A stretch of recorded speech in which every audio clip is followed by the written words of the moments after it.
اپنی روح تیرے ہاتھوں میں سونپتا ہوں۔ تب یہاں پر یسوع مسیح اپنی حاکمیت اور اختیار میں جو باپ کی طرف سے اسے حاصل تھا قائم نظر آتا ہے۔ چوتھی بات لکھا ہے تیرے ہاتھوں میں سونپتا ہوں۔ یہ کلمہ جو ہے باپ پر یسوع مسیح کے کامل اعتماد کا اظہار ہے۔ ساتواں کلمہ باپ پر یسوع مسیح کے کامل اعتماد کا اظہار ہے، یعنی کہ خداوند یسوع مسیح کو کوئی شک نہیں ہے، اس کو کوئی کسی طرح کا کوئی شبہ نہیں ہے، اس کو کسی طرح کی بے یقینی نہیں ہے کہ اس کو اپنی روح کو باپ کے علاوہ کسی اور کے ہاتھوں میں سونپنا چاہیے۔ یسوع مسیح کامل اعتماد کا اظہار باپ پر کرتا ہے، اس کو باپ کی جو وفادار محبت ہے اس کا پورا یقین ہے، اس کو اس بات کا پورا توکل ہے کہ باپ اس کی طرف ہے۔ پانچویں بات جو اس ساتویں کلمے میں سے ہم سیکھتے ہیں کہ یہ کلمہ خدا کے حضور خود کو سپرد کرنے والی روحانیت کا نمونہ قائم کرتا ہے۔ ساتواں کلمہ خود کو خدا کے سپرد کرنے والی روحانیت کا نمونہ قائم کرتا ہے۔ یسوع مسیح غور کیجئے خود کو خدا کے سپرد کر دیتے ہیں۔ اس کا یہ مطلب ہے کہ میں تمام حملوں اور خطروں اور مخالفت اور دکھوں کے باوجود خود کو اے باپ تیرے سپرد کرتا ہوں۔ اس میں جو میری زندگی ہے وہ تجھ میں محفوظ ہے، میری زندگی تیرے تابع ہے، میری زندگی تیرے حوالے ہے۔ اس کو ہم یہ بھی کہتے ہیں کہ total self surrender to God, خدا کے حضور اپنی زندگی کو مکمل طور پر تابع کر دینا، سپرد کر دینا، حوالے کر دینا۔ غور کیجئے پیچھے ایک نقطے میں نے بیان کیا تھا کہ یسوع نے شیطان، گناہ اور موت کے سامنے اپنے آپ کو سرنڈر نہیں کیا، بلکہ اپنے بڑی آواز سے پکار کر اپنے اختیار اور اپنی جو قدرت اور قوت ہے اس کا اظہار کیا، لیکن باپ کے حضور وہ اپنے آپ کو سرنڈر کر رہا ہے، باپ کے حضور وہ خود کو جو ہے وہ تابع کر رہا ہے۔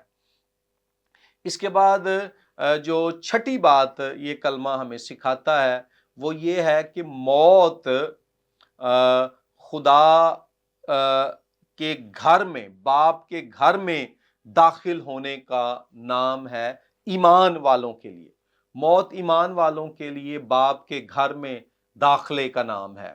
یسوع مسیح اس بات کا کامل یقین رکھتا تھا کہ وہ باپ کے پاس جا رہا ہے۔ چوتھا کلمہ اگر باپ کی طرف سے چھوڑے جانے کا کلمہ تھا تو ساتواں کلمہ جو ہے یہ باپ کے ساتھ ملاپ کا کلمہ ہے۔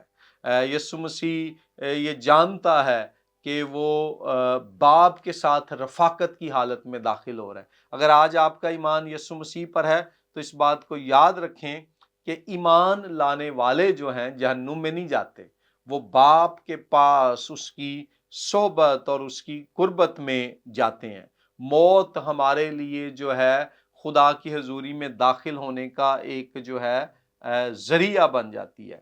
جب یسوع مسیح نے یہ کلمہ کہا اور پھر جب اپنی جان دے دی تو لکھا ہے کہ ہیکل کا پردہ دو حصے ہو گیا، وہ پھٹ گیا، یعنی ہمارے اور باپ کے درمیان جو جدائی کی دیوار تھی وہ ختم ہو گئی۔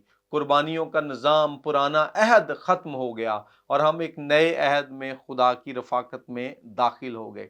ایون فلپیوں پہلے باب کی آیات 21 تا 23 میں جب پولس رسول اپنی موت کے بارے میں سوچتا ہے تو وہ کہتا ہے جینا میرے لیے جو ہے مسیح ہے اور مرنا نفع ہے، کیونکہ کیا ہوگا جب میں مروں گا، میں مسیح کے پاس جا رہا ہوں، کوچ کر کے مسیح کے پاس جا رہا ہوں۔ جیسے مسیح جو ہے اپنی موت میں باپ کے پاس گیا ہے، ایسے ہی جب ایماندار مرتے ہیں تو وہ مسیح کے پاس جاتے ہیں۔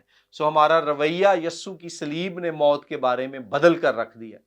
اور ساتویں اور آخری بات ہم یہ دیکھتے ہیں کہ جو ساتواں کلمہ ہے وہ ہمیں دعا کا ایک نمونہ فراہم کرتا ہے۔ ساتواں کلمہ ہمیں دعا کا نمونہ فراہم کرتا ہے، اور وہ نمونہ کیا ہے کہ اب آپ میں اپنی روح تیرے ہاتھوں میں سونپتا ہوں۔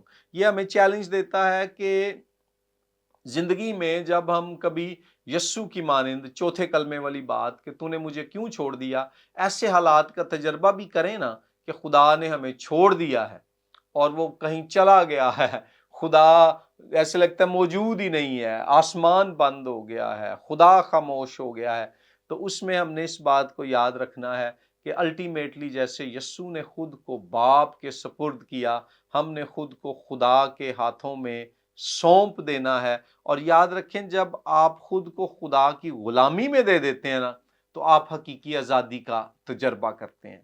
جب آپ خود کو خدا کے حضور سر نگوں کر دیتے ہیں تو پھر آپ سرفرازی کا تجربہ کرتے ہیں۔ جب آپ خدا کے حضور خود کو پست کر دیتے ہیں تو پھر آپ سر بلندی کا تجربہ کرتے ہیں۔ سو خود کو خدا کے حضور سونپنے والی، سپرد کرنے والی دعائیں ہمیں یسوع کی مانند مانگنے کی ضرورت ہے۔ Thank you very much, God bless you.